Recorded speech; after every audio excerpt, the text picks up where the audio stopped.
Suatu ketika, Raja merasa ingin menguji Abu dengan nada serius. "Abu Nawas, katakan, mengapa air laut asin?" Abu pura-pura terkejut, lalu berbisik lirih. "Ampun Baginda, ini rahasia besar. Laut asin karena dahulu iblis pernah mandi di sana." Seluruh aula hening.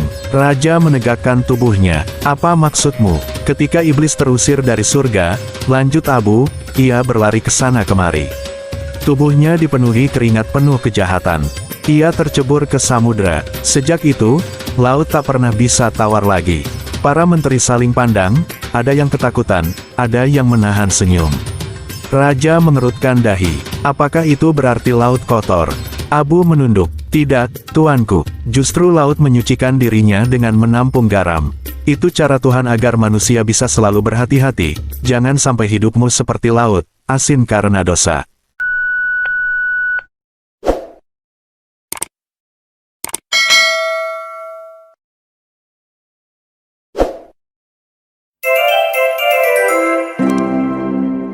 Suatu sore yang tenang, Raja duduk di singgasananya sambil mengelus jenggotnya. Tiba-tiba ia merasa penasaran dengan sesuatu yang selama ini tidak pernah ia pikirkan serius. "Abu Nawas," katanya, "katakan padaku, mengapa air laut itu asin?" Abu yang sedang berdiri di sisi ruangan pura-pura berpikir keras. Ia tahu Raja bukan hanya ingin jawaban, tapi juga ingin menguji kepintarannya. Dengan wajah serius ia menjawab, "Ampun Baginda, laut itu asin karena leluhur Baginda yang mulia menumpahkan seluruh gudang garam mereka ke dalam laut. Konon, itu dilakukan agar rakyat jelata tidak bisa mencurinya." Raja terkejut. "Apa maksudmu?" "Ya, tuanku," lanjut Abu, "nenek moyang Baginda dikenal sangat dermawan, tetapi garam terlalu berharga untuk diberikan cuma-cuma. Maka mereka simpan di tempat paling aman, di dasar laut. Siapapun yang ingin mengambilnya harus menantang maut melawan ombak dan hiu." Para menteri menunduk menahan tawa. Raja mencoba terlihat bijak, padahal hatinya jengkel. "Kalau begitu, engkau menuduh nenek moyangku pelit." "Tidak, tuanku," Abu cepat-cepat menambahkan. "Justru itu bukti kecerdikan mereka. Lihatlah, sampai hari ini laut tetap asin. Bukankah itu menandakan garam leluhur Baginda tak habis-habis?" Raja akhirnya terkekeh. Ia sadar, sekali lagi Abu berhasil menjawab dengan cara yang tidak bisa disalahkan. Pada hari lain, Raja sedang murung. Banyak laporan tentang rakyat yang menderita karena pajak. Ia termenung di beranda istana sambil memandangi sungai yang mengalir ke laut. "Abu Nawas," katanya, "mengapa air laut asin?" Abu tersenyum kecil. "Ampun Baginda, air laut asin karena sejak awal zaman, ia menampung semua air mata manusia." Raja menoleh curiga. "Air mata manusia?" "Benar, tuanku. Tangisan bayi pertama kali lahir, ratapan ibu kehilangan anak, keluh kesah orang miskin, semuanya jatuh ke bumi. Mengalir ke sungai, lalu ke laut. Air mata itu asin. Bayangkan berapa juta tangisan yang telah menambah rasa asin di laut." Para menteri terdiam. Penjelasan itu terdengar puitis sekaligus menusuk hati. Raja gelisah. "Apakah engkau hendak menyindir aku, Abu?" Abu merendahkan diri. "Tidak, tuanku. Hamba hanya takut bila Baginda terus menambah pajak, maka rakyat menangis lebih banyak lagi. Laut pun semakin asin hingga ikan-ikan enggan tinggal di dalamnya." Raja terdiam lama, lalu tertawa kecil untuk menutupi rasa malunya. "Dasar engkau, Abu, jawabanmu selalu membuatku ingin marah, tapi tak bisa kupatahkan." Suatu malam, Raja mengadakan jamuan besar. Hidangan lezat memenuhi meja panjang. Di sela-sela makan, ia kembali menguji Abu. "Coba jelaskan padaku, Abu, kenapa air laut asin?" Abu meneguk air lalu menjawab, "Ampun Baginda, laut itu sebenarnya sebuah kuali raksasa milik para malaikat juru masak. Dahulu kala mereka ingin membuat kuah paling lezat, tapi salah seorang menaburkan garam terlalu banyak.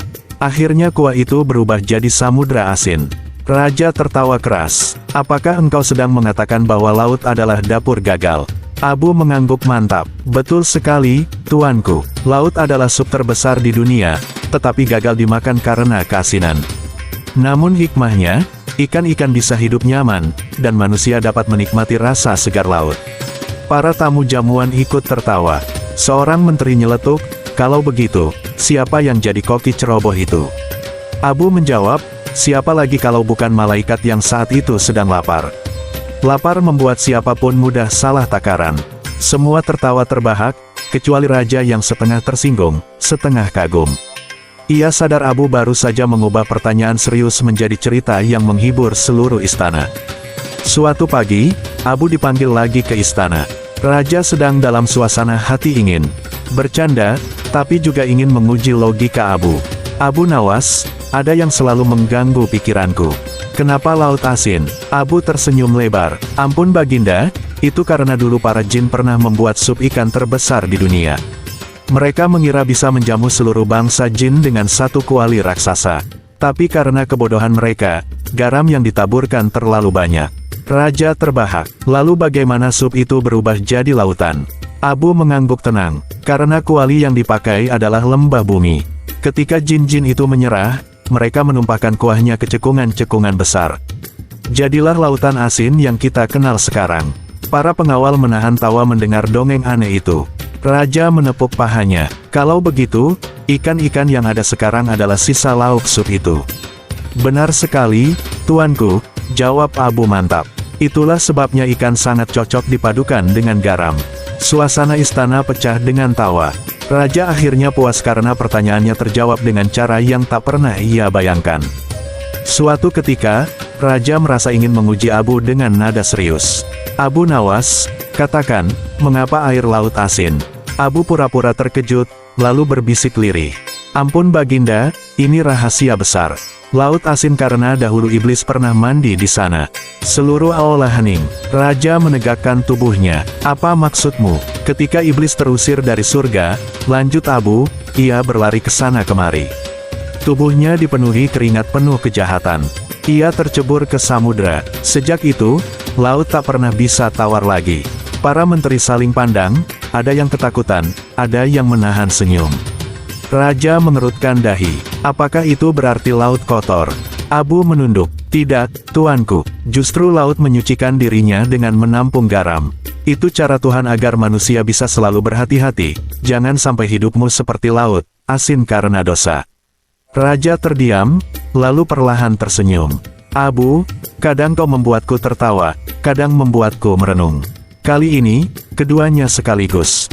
Suatu hari, Raja kembali penasaran dengan hal kecil yang tampak sepele. Ia baru saja makan ikan bakar yang begitu gurih.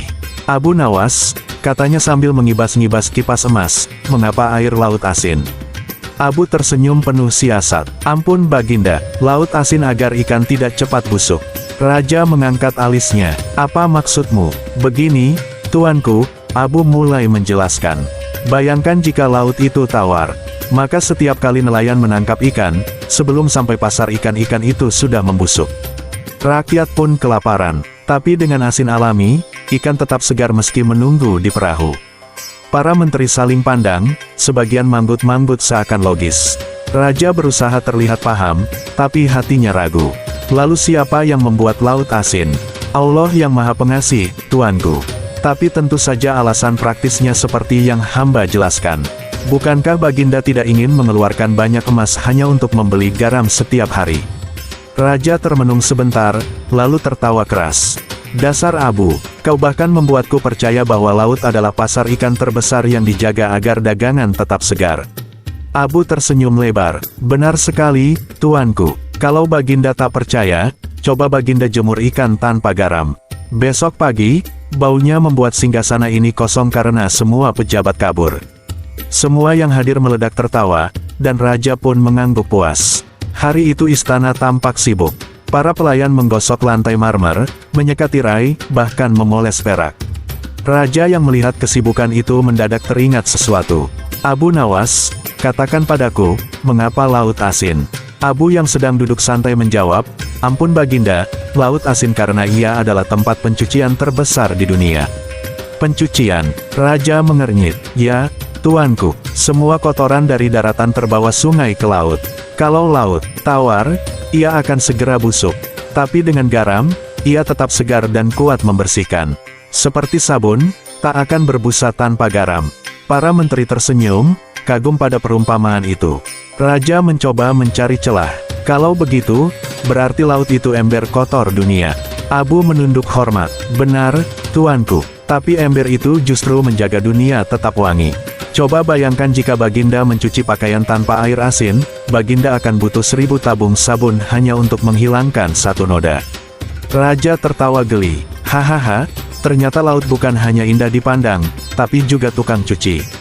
Abu tersenyum licik. Betul, tuanku, laut mencuci bumi, sedangkan Baginda mencuci emas rakyat.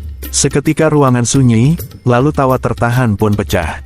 Raja menepuk pahanya, pura-pura tidak tersindir, padahal mukanya memerah. Pada suatu majelis besar, Raja mengundang para ulama, cendekiawan, dan tentu saja Abu Nawas. Di tengah diskusi, Raja mengajukan pertanyaan. Kenapa laut asin? Semua orang terdiam, tak berani menjawab. Hanya Abu yang berani angkat bicara. Tuanku, katanya penuh wibawa, laut asin karena setetes garam surga jatuh ke bumi ketika Allah menciptakan dunia. Raja mencondongkan tubuhnya. Garam surga, benar, tuanku, segenggam kecil saja cukup untuk mewarnai seluruh samudra. Sejak itu laut tetap asin, agar manusia selalu ingat, segala sesuatu berasal dari surga, dan akan kembali kepadanya. Para ulama mengangguk-angguk, kagum dengan penjelasan itu. Raja merasa terkesan, tapi juga ingin menguji lebih jauh. Kalau benar dari surga, mengapa rasanya terlalu asin dan tidak enak diminum? Abu menjawab mantap, itu karena surga tidak boleh dinikmati di dunia. Laut hanya peringatan. Kalau Baginda ingin merasakan air yang lebih nikmat, bersiaplah menjadi penghuni surga dengan amal baik. Ruangan menjadi hening, suasana berubah haru. Para menteri menunduk dalam. Raja menatap Abu, antara bangga dan kesal karena ia baru saja disindir secara halus. Akhirnya ia tertawa pelan, Abu, engkau memang selalu bisa mengubah tawa menjadi renungan. Suatu petang, Raja berjalan ke tepi pantai. Ombak bergulung, memercik asin ke wajahnya. Ia pun bertanya pada Abu yang menemaninya, mengapa laut asin, Abu? Abu menatap laut dalam-dalam, lalu menjawab pelan, karena laut sering menangis, tuanku. Raja terkejut, menangis, laut, ya, tuanku. Setiap kali ombak menghantam karang, laut merasa sakit dan mengeluarkan air mata. Air mata itu asin, makin lama, makin banyak, maka jadilah laut asin hingga kini. Raja termenung, seakan mendengar bisikan ombak. Kalau begitu, laut selalu menderita. Abu tersenyum. Justru sebaliknya, tuanku, tangisannya bukan karena lemah, tapi karena ia sabar memikul beban bumi. Dengan menangis, ia bisa menampung sungai-sungai yang kotor dan tetap menjaga kehidupan. Para pengawal yang mendengar kisah itu ikut terdiam. Raja pun menatap laut dengan rasa iba. Lalu Abu menambahkan dengan nada licik, tapi jangan Baginda ikut menangis, nanti laut makin asin dan ikan-ikan pindah rumah. Semua tertawa. Raja hanya bisa geleng-geleng kepala, tak tahu apakah harus marah atau kagum. Suatu hari, Raja baru saja selesai menikmati hidangan mewah. Namun ia merasa makanan itu terlalu asin. Dengan wajah masam ia berkata, Abu, kenapa semua hal enak selalu terlalu asin? Bahkan laut pun asin. Abu menunduk hormat. Ampun Baginda, laut asin itu memang hadiah dari Allah untuk manusia. Hadiah. Raja nyaris tersedak. Ya, tuanku, supaya manusia belajar bahwa segala yang berlebihan itu tidak enak. Lihatlah laut, airnya luas, banyak, indah, tapi tak bisa diminum. Karena apa? Karena asin. Itu peringatan agar manusia tidak serakah dalam menikmati dunia. Para menteri saling menatap, setuju tapi tak berani berkata. Raja masih ingin membantah. Kalau begitu, apakah engkau menyindir aku yang gemar berlebihan? Abu tersenyum lebar. Oh tidak, tuanku, hamba hanya mengatakan bahwa laut adalah cermin kehidupan. Jika Baginda ingin hidup manis, janganlah terlalu asin dalam mengambil emas rakyat. Seketika aula menjadi sunyi. Raja menatap Abu dengan wajah merah padam. Lalu tiba-tiba ia tertawa keras. Hahaha, engkau selalu membuatku marah sekaligus terhibur, Abu. Aku tidak tahu, apakah harus memenjarakanmu atau menjadikanmu guruku. Abu hanya menunduk, sambil dalam hati berkata, selama Raja masih bisa tertawa, aku masih selamat. Pada suatu pagi, Raja duduk di singgasananya dengan wajah serius. Para menteri berjejer kaku, takut salah bicara. Tiba-tiba Raja bertanya lantang, Abu Nawas, mengapa laut asin? Semua orang menahan napas. Mereka tahu Abu pasti akan menjawab dengan cara yang tak biasa. Abu menunduk, pura-pura berpikir keras, lalu menjawab singkat, supaya Baginda tidak pernah mandi sambil minum. Ruangan hening, para menteri melirik satu sama lain, lalu tawa tertahan mulai terdengar. Raja memicingkan mata. Apa maksudmu, Abu? Bayangkan, tuanku, kata Abu dengan nada tenang, jika laut tawar, orang akan mandi sambil meneguk airnya. Tak ada lagi sungai dipakai, sumur ditimba, atau pedagang air mencari nafkah. Semuanya rusak hanya karena orang ingin serba mudah. Para menteri terbahak, dan bahkan raja tak tahan untuk tertawa. Namun ia menepuk bahu Abu dengan setengah jengkel. Jawabanmu terlalu sederhana, tapi sekaligus menyindirku. Jadi maksudmu, aku jangan serakah ingin menikmati dua hal sekaligus. Abu menunduk dalam-dalam. Ampun, tuanku, hamba hanya berkata apa adanya. Laut itu asin agar manusia belajar batas. Satu untuk mandi, satu untuk minum. Kalau semua bisa jadi satu, dunia ini akan jadi tempat orang malas. Raja terkekeh, mengakui kebenarannya. Dasar Abu, satu kalimatmu bisa lebih pedas daripada sejuta buku. Hari itu, Raja baru saja mendengar ceramah seorang ulama tentang kehidupan yang penuh cobaan. Ia lalu menoleh pada Abu Nawas dan bertanya, Abu, mengapa air laut asin? Abu tersenyum bijak. Ampun Baginda, laut asin karena ia menampung semua asam garam kehidupan manusia. Raja mengangkat alis. Asam garam kehidupan. Benar, tuanku. Manusia lahir menangis, lalu tumbuh dengan segala suka dan duka. Semua itu ibarat butiran garam yang jatuh ke samudera. Tanpa asam garam, hidup hambar.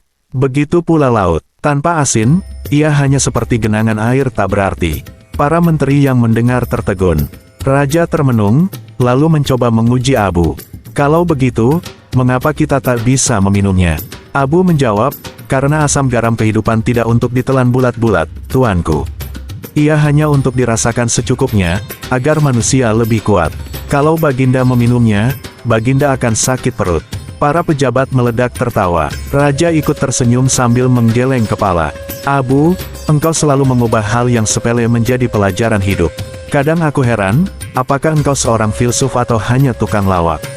Abu merunduk, pura-pura polos. Hamba bukan keduanya, tuanku. Hamba hanya orang miskin yang belajar meneguk sedikit garam kehidupan, agar tetap bisa tertawa. Suatu sore, Raja mengadakan pertemuan ilmiah. Ia memanggil para cendekiawan, ahli sungai, bahkan tabib. Namun tak satu pun bisa menjawab pertanyaannya, mengapa laut asin? Semua terdiam, hanya Abu Nawas yang berani melangkah maju. Ampun Baginda, katanya, laut asin karena setiap sungai membawa sedikit garam dari bumi. Meskipun kecil, tapi berkumpul di lautan jadi besar. Raja menatap curiga. Engkau berbicara seperti ilmuwan, Abu.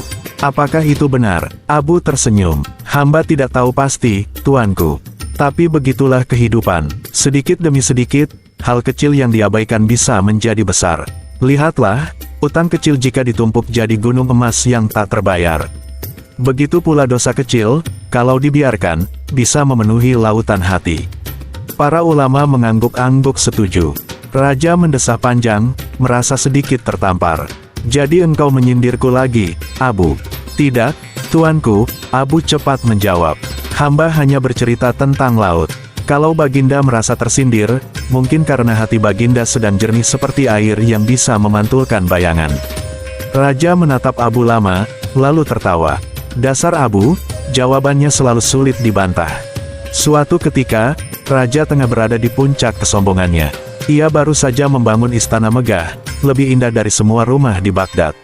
Dengan pongah ia berkata, Abu, jelaskan kepadaku, kenapa laut asin?